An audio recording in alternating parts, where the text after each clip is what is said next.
ခြင်းပျော်ရွှင်ခြင်းနာနာခေဘဝရဲ့လာပါရရနဲ့လူတွေကိုနှုတ်ထားစေခြင်းဒီတဲ့ခြင်းသူဆိုရင်ငြိမ်းချမ်းစေခြင်းဘဝရဲ့လူသားခြင်းသာလာခြင်း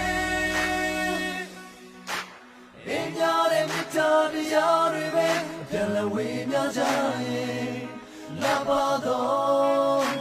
ဘာမြင်ကြည့်လဲစစ်တလေးမဖြစ်